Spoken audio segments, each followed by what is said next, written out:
guidance systems, and the career of computer science is not a degree you can get anymore. This was in its infancy some 35 years ago.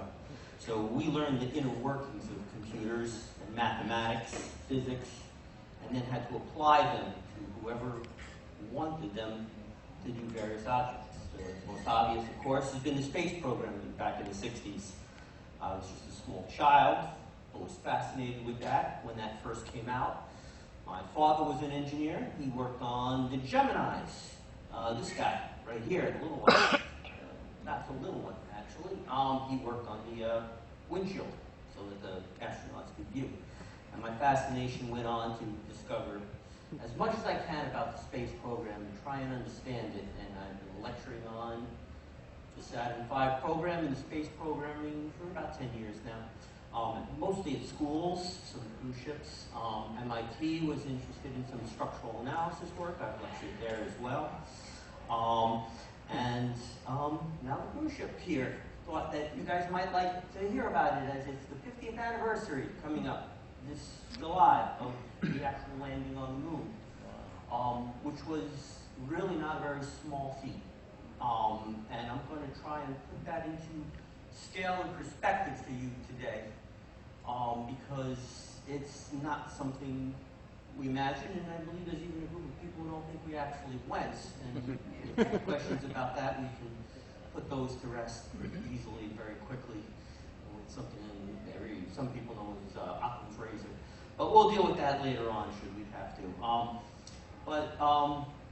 So without any further ado, let's talk about the space program and how we actually got to the moon. So here we are in the mid-60s, and what we did was we made a plan to launch from Earth and go to the moon. If people think that was a scientific endeavor and that was our main goal, the reality is we were in a Cold War with the Soviet Union. And every single event, whether it be track and field, soccer, baseball, better snow tires, ballerina dancing, whatever it was, we were in competition. And we were beat into outer space in 1957. The event, anybody know the events? Sputnik, which everybody assumed meant rockets were going to be raining down on us, and molten lava and all the things that happened with all of that horrible, horrible stuff. We were on catch-up now for the next 8 years before we surpassed the Soviet Union. What we started with was this little guy right here, the Mercury Redstone, which is actually an ICBM missile designed to carry a nuclear warhead to hit something in Russia. What we spent 4 years doing was figuring out how to put a man on top of that without accelerating him to the point of pushing his molars through his feet. These were not designed to carry people. We can only handle about 12 Gs before we pass out. After about 15 Gs, your heart will be pushed into your stomach. And when you pull 30 Gs that this rocket was designed to hit on launch, you would be a puddle. So there was a lot of work involved in that. And once we've done that in 1961, in less than 8 years, we expanded our technology to this rocket, the Saturn V, which is the first high-flying missile, rocket, I should say, that was not designed to carry a bomb. I think that is an amazing achievement, that we actually built a rocket. All of the Russian rockets are just converted military hardware. The Saturn IB was originally considered, this is another one. A lot of people think that that was the first non-military rocket. But what you'll notice, the early program, which was the Mercuries, and then the Geminis, what people don't realize is the Gemini, the Saturn IB rather, is a Mercury, 8 Mercuries surrounding a single Gemini. To scale that up So it is really just a super ICBM, scaling with multiple rocket jets. It was just glue it all together. We were in that much of a rush to try and catch up with the Russians. So this was really just a kludge. The Russian effort, or Soviet Union, I should say, effort to get to the moon, to beat us, continued in that same fashion. Take your rockets, glue them together to get more lift.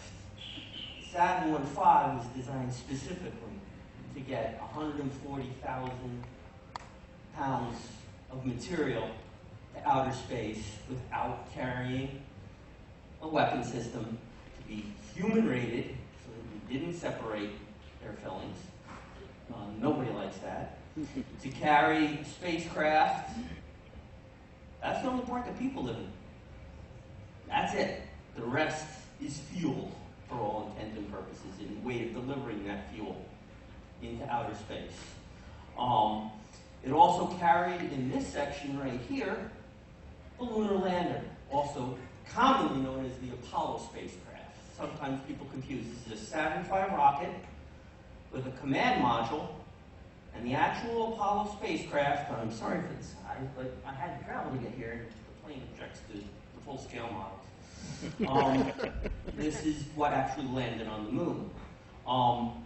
It was 2 people landed on the moon. 2 people, first 2, Buzz Aldrin and Neil Armstrong. I always imagined, before I really started to research it, 2 people on the moon, on a nice joyride, Volkswagen Beetle, 1969, right? That's what it is. That's what 2 people travel in. This is a school bus, the one that we all went to school with. That's as big as a house. Come up after the show, you'll see these things are big. These things are really, really big. And they're made as light as possible, but they are very big.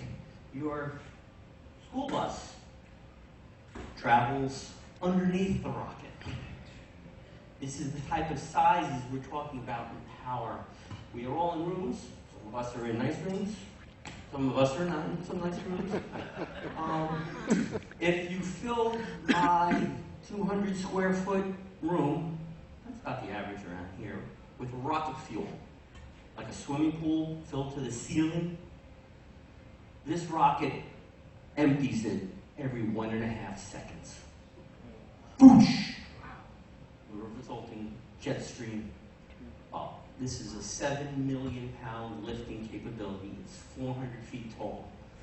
It is a 40-story flying building, taking on 12 Gs, hitting all kinds of atmosphere and thrust and acceleration forces, flying at Mach 8, and doesn't make a lot of mistakes. Not really, except for one small issue on Apollo 13. I'll discuss that in a minute. Again, I'm trying to give you a feel for the scale of what is happening here. It's just immense. We're talking about 750,000 people involved in this mission. It was the second largest item on the budget from 1963 to 1968, after 2 active wars going on, Vietnam and Korea, which of course Korea was still going on. Not many people realize that. So you're looking at an immense expense. The Soviet Union doing its counterpart as well, trying to get to the moon. Not many people know that. To validate this flight, the Soviets actually had a spacecraft following the Apollo 11 to the moon in an attempt to try and win the prize. Not many people realize that. There was a communication. They had to time the flights so that they didn't bump into each other. There was literally a parallel flight by the Soviet Union designed to scoop up bring it back and beat us, at least with the moon sample. Name is the moon. Whoop, out they go. That's another side issue that not many people realize about the mission. But the other thing that I really wanted to point out here is, again, I'm on the scale of these things. I brought my little models here on the scale here. And what I have behind me here is a very typical poster that was popular to demonstrate the moon. It's one of my favorites. It's wonderful. I love the space artwork from Apollo. And one of the things you will notice is the size of the Earth and the moon. Well, there's 2 moons, which a lot of people get upset about, but if you remember, there were 3 days that they were out there, so it's really a time lapse of the moon traveling. But the sizes are approximately the right size. But what is not right is the distance. It's the distance that really starts to put a scope on what outer space is really like and what traveling in outer space is really about. And to contrast this picture with something that's in scale, and you'll see why they don't make the poster to scale, is this is a more accurate version of the same drawing. But what you'll notice is the distance between the Earth and the Moon is properly scaled in this situation. It is 250,000 miles, and that's a hard thing to imagine. I've been working with numbers my entire life. Ballistics for firing solutions for ICBMs. I've worked on trajectories of small arms fire, large arms fire, the beaten zone. I've worried about indirect and direct fire, and I still don't grasp when you talk about something between 250,000 miles and 250 miles. I know the numbers, I can do the multiplication, but to actually feel and hold those numbers is a perspective that really is very hard to grasp. No matter how you do it, just like I thought that Buzz Aldrin and Neil Armstrong were going to be flying a Beetle, and then I find out that it was bigger than my first house. That was actually flying. It was 33 feet tall. My house wasn't 33 feet tall. It's a 3-story building. 33 feet by 33 feet. It's a big thing that landed on the moon. We'll talk about how we got off the moon in a little bit while. But anyway, to try and bring home the scale of what we are talking about here, I brought my model of the Earth with me. And by the way, nobody should feel dumb about knowing these things. I've talked to engineers and mathematicians around the world, and nobody gets it. As a matter of fact, when I showed my colleagues my balloon of the Earth, 3 of them with degrees, one of which has actually launched a GPS satellite into space, asked me how I was going to get that balloon on the plane.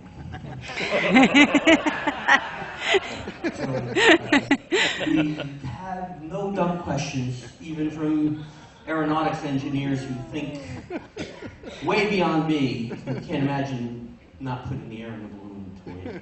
Whatever. So anyway, I also, of course, what a good demonstration would be without my moon. I apologize for not coloring them and doing proper decorations, but hey, they gave me a small room on the cruise ship. So that is about the right scale, and in terms of the size, but in terms of the distance, can anybody guess how far these should be? Anybody raise a hand? In this scale. Remember, we're talking scale down to this. I don't know what the numbers are. Well, you don't need to know the numbers. Go ahead, sir. Oh, that's a cheat. You did the math. I meant in terms of seeing it in your mind. I'll give you a big hint. We're on a cruise ship. There is no test. This is supposed to be fun. As fun as it be. Yes, sir. Back of the ship. Beautiful. If I put these on the back of the ship, that would be it? Well, I was thinking keeping one model here and the other one on the back of the ship. Close. Very close. I'm very happy with that result. One goes off the bow, and the other one goes off the stern. So you are free to imagine these models, these balloons, and then pace it. And that is how far they would be in outer space. And as a matter of fact, one of my favorite images, shot about 5 years ago, was an image from an asteroid collection unit from Japan. And when they were 3 million kilometers away from Earth, They turned around and took that photograph. Oh, wow. That is an actual photograph from 3 million miles away of an asteroid who, I don't know how much money they added to their mission to collect a tested sample on an asteroid, but they spent enough money to say, you know what, just turn around and take a picture. Take a selfie of your house, which is, just puts it into scope of what the distances we're talking about. The big space program right now, where people go to outer space. What is our current space initiative right now? Does anybody know? Mars. I'm sorry? Mars. No, it's called an International Space Station. Is anybody familiar with that one? We actually have a space station in outer space. It's been up there for about 15 years, maybe 20 years, I'm not sure exactly. It is orbiting the Earth, and you can watch it from Earth without any binoculars, without any special equipment.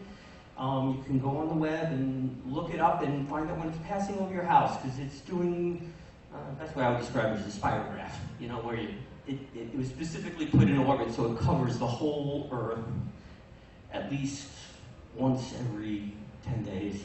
It'll go over your house just about every 10 days, and if it's in the right spot where the sunlight hits it and it reflects down, if you really have sharp eyes or a good pair of binoculars in hands, you'll actually see its shape. I thought, this is not the scale to that, or these, by the way, but it's another little scale. You'll actually see that square frame.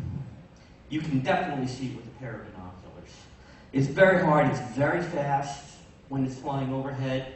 It sort of looks like an airplane, but there's some very unique features of it. It moves incredibly steady. Best way to describe it is that little dot on the emergency shows on the hospital with the beep, and when they die, they go flat line. You see that little dot? That's what it looks like in space, because you don't realize how much a plane actually bounces and gets blurry as it flies when it hits turbulence, and the clouds tend to make it dark and light, dark and light. But the ISS is just a very steady line in space, and it's time to the second above your house. Anyway, this has got, that's about the size of a football field. It's in outer space. It's got living space of about 20,000 square feet in these tubes. They live in the tubes. In my model, now it would only be a dot on a newspaper in scale. I mean, 1/10 of a dot. I didn't actually calculate it because it's a dot. It's called a dot. But how far do you think it would be, knowing that our ship fits between these two models? Where would I put our big space effort for the last 10 years? Supply missions go up every 3 months to bring oxygen and food, and not so much water. They have a lot of water up there. You don't want to know where their water comes from. That's where they recycle it. So in every means possible. But where would it be? Guess from any questions? Half an inch is probably close. What'd you say? 1 foot away. 1 foot away, based on the length of the ship to the moon. And this is why we don't go back to the moon. It's incredibly far away, 1,000 times, and it takes a lot to get to this. These aren't, stops on your way to the Taco Bell. They plan these things, and it's a big deal to get up there and do these things. So our current space effort, manned space effort, is the International Space Station. It's 240 miles up, which when you think about it, it's a long day's drive if it was a flat on the Earth, but that's really all it is. Just for the sake of it, here's the Saturn V in that exact same scale, to give you a concept and try to, that side is different than this side. You can't compare the two, so I couldn't make this guy in this and get on the plane. TSA would have freaked. Trying to figure that one out. But anyway, the other thing to think about with space flight, it's not Star Wars and it's not Star Trek. There's no gas pedal. There's no gas pedal in this flight. The amount of powered flight to get the 3 days and the 3 days back is about a half hour. The engines only run for a little more than a half hour the entire time.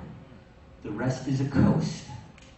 And that's another thing people don't realize about this space program, is we coasted to the moon, and we coasted back. So going through, I'm sorry, they told me I only have 45 minutes. I have to live within that. Believe me, I can go a lot longer. So we've launched, and in this picture, the bottom half of our rocket has separated. That was the part that burned, if you remember, your entire room every 1.5 seconds, dumping all the fuel out of this section, which is 150 feet tall. How long does it burn for? Anybody guess? 2 minutes. 2 minutes, 140 feet worth of fuel, 33 feet diameter tank, empty. Throw it away, it's dead weight. Don't want to drag dead weight around. We go smaller. We then, 11 minutes later, I don't have a picture of it, lose the second stage.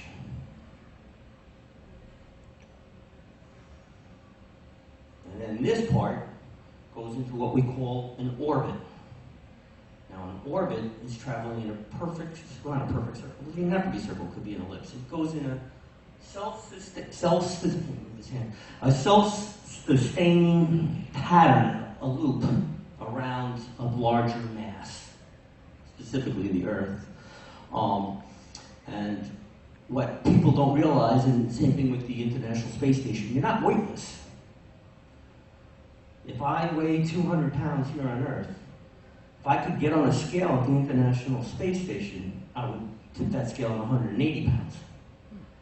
The problem is, it's traveling in a straight line and then falling to Earth at the exact same rate. That's what an orbit means. You are in perpetual free fall, constantly moving away from your object and at the same time falling at that same rate. A little bit further out, a little bit down, and as a result you end up in a circular pattern. And that's what an orbit means. It's not like flying a plane. And these orbital mechanics, which will take me a whole lot longer to explain, are part of what you have to deal with when you are flying between planets. And people don't understand that. They think it's Star Wars. Hit the oscillation over thruster and off you go, and then you hit the brakes when you get there. No, you're freely going around. The International Space Station every 3 months has to get boosted back up. It's losing orbit. It's actually spiraling down ever so slightly. It loses about 200 to 400 feet a day because there's a little bit of atmosphere in there. And it slows it down. When you slow it down, it drops to a lower orbit, and it's in a spiral. It's in a death spiral. Every 3 months, one of these supply ships comes up, hooks up, pushes it back up to the right orbit, and then it starts spiraling down again. But they need food anyway, and new movies. I mean, you had the Oscars, so you can get the DVDs up there. You can't believe, you think it's bad on the ship? You try getting internet up there. Anyway, continuing with our story, at the last, this is too far. What you'll see here is this spiral here. Whoops. You'll see right here, it's flying out of its orbit. We call that TLI, trans-lunar injection. It just burns for about 7 minutes, 7-minute burn, aimed at where the moon will be in 3 days. It goes like this when the moon is here. The moon, it will meet. It leaves the Earth's orbit at 25,000 miles an hour, like a baseball getting hit out of the stadium. But what happens as the baseball is traveling up and out? What happens? It slows down because it's being pulled back to Earth. It's exactly what happens here. All the way to the moon, it is being pulled down. It leaves at 25,000 miles per hour. And at a point about 230,000 miles, it is as slow as it gets. at about 2,000 miles an hour. And then it is close enough to the moon to be pulled towards the moon. The gravity of the moon makes it accelerate and pulls it into the moon. The entire burn here is about 35 minutes. Everything else is just coasting the whole time. People don't realize that's how you travel. That's how you travel to Mars. You do something called orbital assist or gravity assist, whipping things around like ice skaters around the sun and other planets, but that's a lot more complicated mathematics, but they do it. It's very easily calculable. As a matter of fact, it's actually easier to calculate that than ballistics on Earth, because you're working in a non-atmospheric. If I were to shoot a ballistics, I have to worry about air, wind pressure, temperature. That would all affect the reality of a rocket flying. In space, it's the straight Newton's laws, the first, second derivative, and acceleration and deceleration. The best way to imagine it is an air hockey table. You give it a little kick, and it just travels. But the only kick is that little flick you gave with the handle. And that's how it travels. And the air hockey table slows down because it's actually in air, and it's imperfect, but in atmosphere, without the atmosphere, the trajectories actually get quite easy, a lot easier. While we're traveling to the moon, we've got 3 days of coasting, so they're kind of bored, so the side doors blow off this part right here and expose this unit right here that's stored in there. And the command module does a 180 spin and docks with it. Docks with the command, right here is a little docking station. You can come take a look at the model. I actually have it modeled right there. And meets up with it. Oh, there it is. It's pulling it out. And it pulls it out, reverses itself. About a third of the way through the flight, our astronaut, in his 1969 technology, will look at the moon and make sure it's in crosshairs and fires rockets and nudge it so that it's in the right direction. That was the state of the art in '69 for the correction maneuver. There were 2 of them on the way to the moon to get it right, but that was what they did. It has now picked up speed to 4,000 miles per hour heading towards the moon, which means you would do another burn at this point to slow down the combined spacecraft to go in a circular pattern around the moon. The exact reverse of what we did on Earth to get it into the orbit on the Earth. And continuing, the astronauts, this is not the best of this storyline, are now crawling through the tube into the lunar lander, which then separates. And there is just enough fuel, very close amount of fuel, in that unit to make it land on the moon. I'm not sure. I'm assuming we know that the mass of this is, I'm going to start playing. The mass of the moon here is 1/6 that of the Earth. So you don't need nearly the amount of thrust to get off the moon than you do to get off the Earth. So you also don't have the atmosphere to have to deal with, which is why you can get by with such a weird-shaped rocket that doesn't have to worry about aerodynamics. Aerodynamics have nothing to do with it. You don't need it to look snazzy, although Millennium Falcon and Star Trek spaceship look great. They are hardly not necessary. The other thing to think about in terms of scale is I just unplugged these, and you'll notice my moon is deflated already. That's going to take 45 minutes.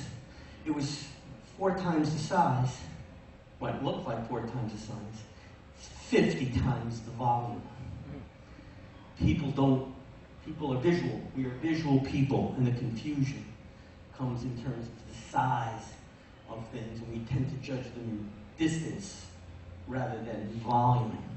That's going to take 45 minutes with a much bigger nozzle to empty to get all that volume out of there. And, that's another perspective thing that is difficult.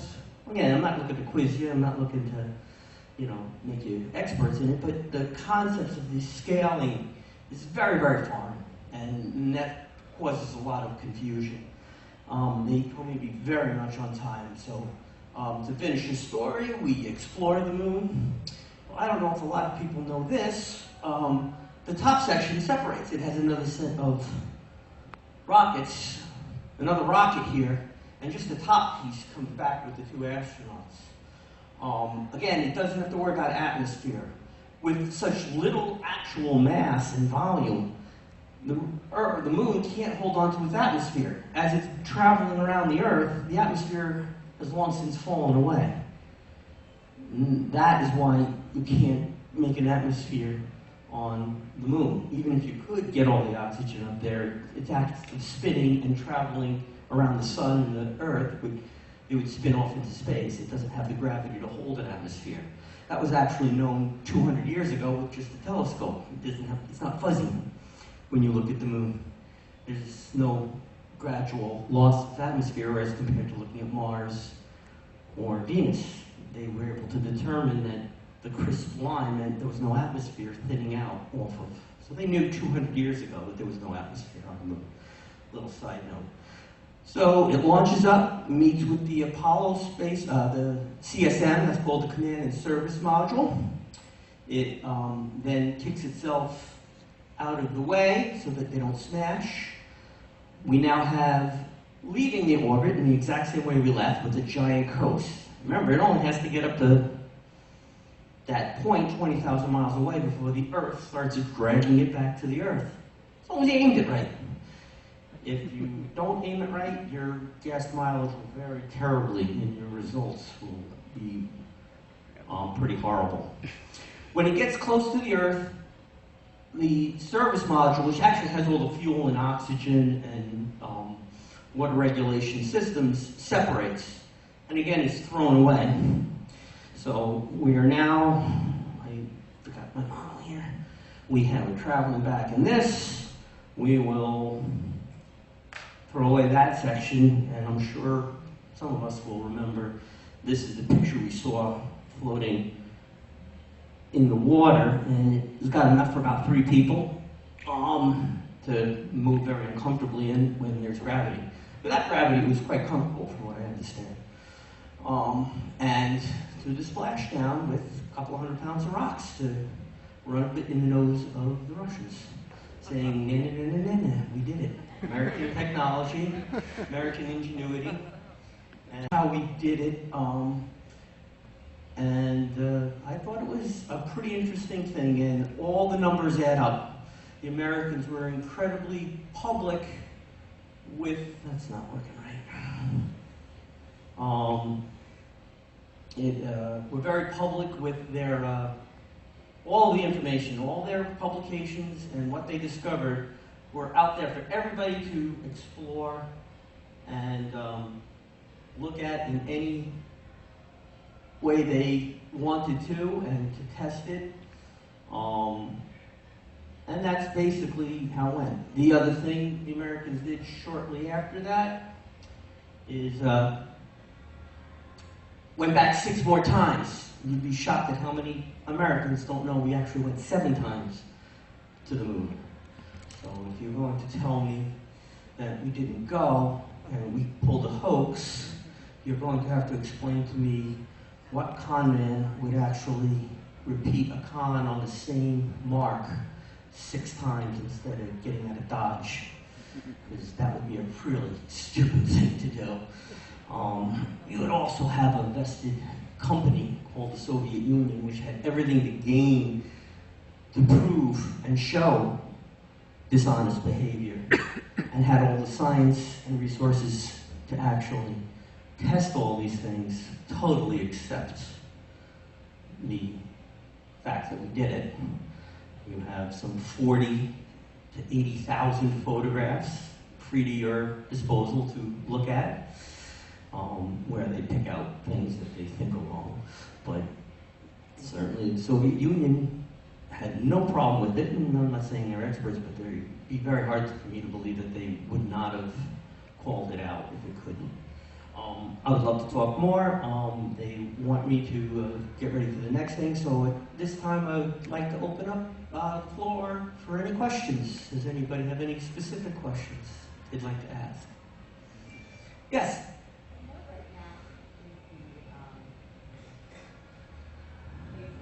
Yes?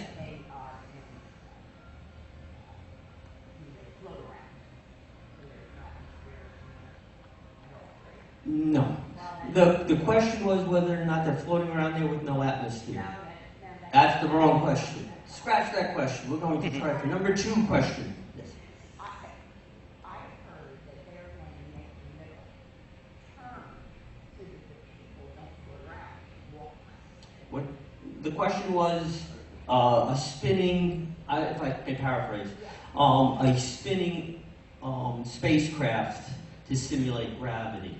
And yeah, you're talking about Werner von Braun's orbital space station is the design that went back into way back in the 50s, and it is technically feasible. It is a mechanical monstrosity at 100,000 times the cost of that monstrosity.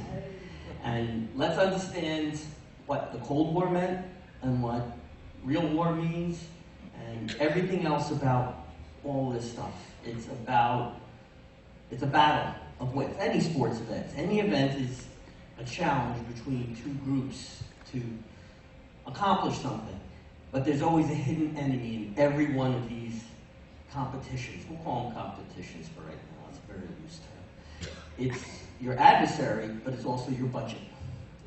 These things cost a tremendous amount of money. This was a ridiculous. People argue about NASA's budget now. It's 1/10,000th of what it was in the 60s. And you're talking about the development of all computer systems, all the memory systems that are in the phone, those memory sticks. This is all part of this. Your communication protocol, originally RS-232, modem communications, all originated with this program. The entire battery industry was revolutionized because they needed batteries to supply these things. These are all the offshoots of what was coming out of this program in terms of commercial use after they were developed for the space program. But the initial thing was a ridiculous amount of money and would have only happened because of the battle of the Cold War. We don't have that right now. A lot of people my age, 1970s, you knew the middleweight wrestler for the Olympics, for the Americans, and who his Russian competitor was, and you knew what they had for breakfast on the day that they were going to compete because you counted those medals. That was the intensity of the competition of the Cold War that is lost in today's perspective. How many of us remember doing the bomb drills in elementary school? They laugh at us, but it was a real concept. The threat and the competition was that fierce. And that was the real motivation for it. I'd love to think it was the scientific programs, but I'm not going to be realistic. Yes, question. So, in your opinion, what would life be like today if we hadn't had the space program? Oh, the question is, what would be life like without the space program? The most significant events, I believe, of the space programming was the Soviet Union forced to recognize that capitalistic ingenuity does create results and made them second guess everything. The direct result immediately after the moon landing was the Apollo-Soyuz missions. I don't know if anybody knows about where we met up in outer space. That was quickly followed on the heels with what was known as détente. The Russians were fascinated with how they were so far ahead, but we were able to accomplish it. We were stuck second-guessing their approach to problem solving and how capitalistic creativeness could actually beat dogmatic and structured pro thing. That is what brought the cooling of the Cold War. And the amount of money saved in that, let's face it, as expensive as this was, 1/100th what Vietnam cost. To save us one engagement later on in the Cold War by going to outer space and being creative, to me, is the most proud thing of being an American and being a scientist you could ever do. And that was the motivation for a lot of these scientists. Let's face it, Werner von Braun, and the inventor of these rockets, they were German war machine people, but they were motivated by the creativity. They were not, a lot of them, the Russians and the Americans split them up at the end of the war and said, you guys get those, we get these, let's see what we can do. But there is a silver lining on these things. And to me, to be able to battle in this space, in this situation, without guns, is the single most proud thing as an American I consider. So, yes? Is private industry the only ones that are going to get us to Mars? Is private industry the only ones that are going to get us to Mars? Based on, and you can probably guess my answer on that right away, there is no competition right now to go to Mars. It is a bragging right, but it is not a battle of a Cold War. So it will only be private industry. And there's a lot of rich guys out there that might want the bragging rights. But again, it's going to be motivated not by technology or science, but by bragging rights. And I don't see the United States, I mean, we get mad at our taxes going up by 1/100%. So to say that we're going to do something like that, I don't see it happening again without a motivation like it was in the Cold War. So, yes, question? You spoke about the parallel Soviet mission to the Yes. moon. What was the time difference of when they got there compared to when we went? Great question. A lot of people don't realize it, but the Soviet Union realized their manned mission was lost. Did I put that one up there? I can show you their rocket. The Soviet Union put up the N1 rocket. Oh, that's not the N1, sorry. Right there. That's the Russian rocket right here, which was basically, oh, I have that pointer thing right here. I don't have to go to the screen. It's this rocket, which is the one that was their main rocket, and it's still in use today, with 64 of them down here, and 64 pipes of plumbing, which meant that if any one of them failed, the whole rocket became a giant, fireworks. The timing of it was set. They realized they had blown up all of their N1 rockets, and they had already soft landed on the moon several times. A lot of people realize this. Both the Soviets and the United States had landed on the moon no less than a dozen times, tested the soil, how thick the spume dust was. They knew the composition of the moon. They knew exactly what the weights and the gravity they were going to deal with by testing it, not just by guessing at it. So they had soft landers, the Ranger 1.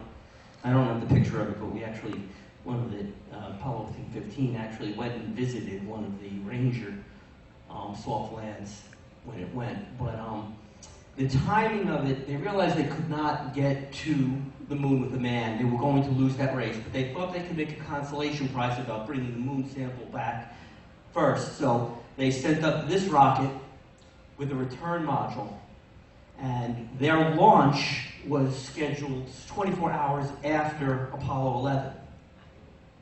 But it was unmanned, so they could go much faster without remember the part about the teeth separating? They don't have to worry about that. So it actually landed on the moon, was scheduled to land on the moon about a day after Neil Armstrong. But Neil Armstrong and Buzz Aldrin were on the moon for 2 days.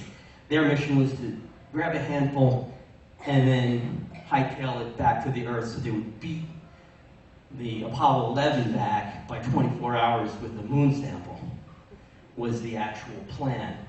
And the launch windows and communication were coordinated between the two nations so that the messages wouldn't get mixed up, and the radio satellites of their coordinate positions wouldn't be interpreted by one versus the other. This is very common. And this, believe me, that was the other thing with the moon hoaxers is the communication went around the world. Houston went on the backside of the Earth, away from it, and there was listening stations in Australia and New Zealand and Japan and Frankfurt, Germany, and all around the world to pick it up And all that would have had to be synchronized perfectly with a bunch of people who don't know enough to leave the wires not hanging according to the moon hoaxers. You know. But they could time all that perfectly.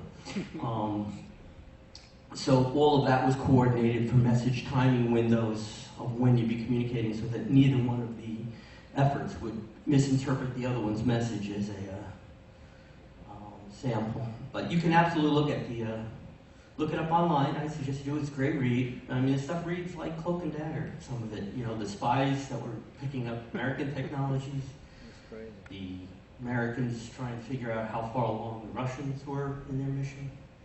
This is all stuff of record now. It's all, but now it's all public, so you can read about it all and what they learned. They knew about the Russian explosion on the platform that killed 200. That the Russians didn't make public until 1989. They had a second stage ignite on the platform, killing 200 people, which was now the new biggest death toll. Nobody knew about it in 1962. Americans knew about it, but it was top secret. So. Yes, another question. How does the Chinese fit into all this while we're... Chinese have boatloads of money and don't know what to do with it and never had it before. It's due to basically exporting to us. Is what's happening right now. So they're a communist nation with boatloads of money that they never had before, so they're just looking a way to burn it and give it to people. So they are coming up with new inventive ways of spending their money, but it's really, you know, we're looking for the second place 50 years later. So is on their moon landing. Israel just soft landed on the moon. I don't know if anybody noticed that. I loved, if I had the time, we could look at they're taking 4 months to actually, 4 months, 3 months, 4 months? I forgot how long. They're taking a long time to get to, it's here someplace. I forgot where I put it. They're circling and doing an orbital assist because they they couldn't afford the tonnage to just bring the fuel to kick it even to the 37 minutes of flight time. So I'm doing an orbit, and it whips around the Earth, does another boost for 15 seconds to get it out of orbit, and that's how they're picking up the speed. And they go around about 4 times before they make the spin to the moon. But so lots of people are trying to get back to. I don't know exactly what their motivation is, but other than they've got a lot of money. So. Any other questions? Yes, question. The current SpaceX, Yes, SpaceX effort. as far as size with your sample, which size does it kind of match up? The SpaceX. The SpaceX is no bigger than the Gemini. It's this guy right over here.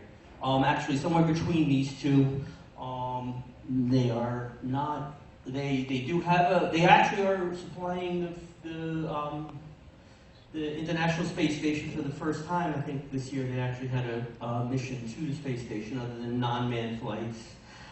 They are autonomous flights, so that's very, very exciting. If you remember, we said this got thrown away.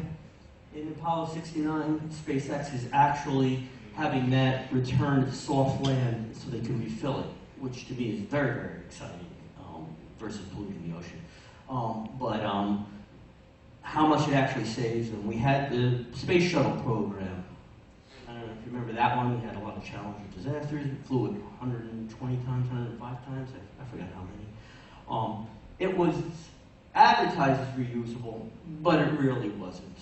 Most of the outer shell really burnt away, and they replaced it. That's why it was supposed to fly once a week when it was advertised in the early 80s, and we really got one flight every 9 months, because it would take a year and a half to 2 years to recondition it back to flight readiness. It wasn't like an airplane. They'd de-ice it and off you go again, you know, clean out the peanuts that everybody tries. So we never actually had that. So yes. Have the fuels changed much in the last? Fuels have not changed, surprisingly. Everybody is working on their cocktails, kerosene, oxygen, and hydrogen mix. In this guy, the Russians played with some other chemicals that were caustic, mostly variations based on the temperature at launch time. Russians launched from a northern location in their country, and the oxygen didn't particularly like being, the outside temperatures created problems. They went with something a little bit more, less expansive in what's called temperatures. and such. But the fuels have not really changed that much over the years. Any other questions? Well, I'd like to thank you all for coming. I am a guest lecturer. I'll stand around for personal questions if you'd like. If you like this lecture, please, by all means, let the, if you would be so kind as to let the guest services tell them that you enjoyed the talk. If you're not, there's a form off the bow of the ship about 50 feet forward. You can throw it out in front of it. It'll be right outside my moon. Oh, we finally did finish the flame. So anyway, thank you all for coming. Please enjoy your rest of your vacation. I will be doing some other talks later in the week on Photoshop, what it really means, what the Kardashians actually do with their photographs, and how you can apply that stuff to your own photographs here on a cruise ship. My favorite is to take garbage cans off the beach when you have a beautiful picture of your next door person and there's a giant pile of yuck.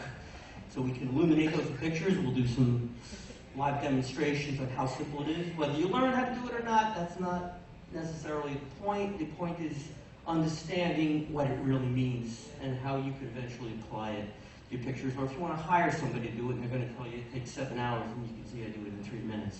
So you can call them out on how much you're charging. All righty. Thank you very much for coming.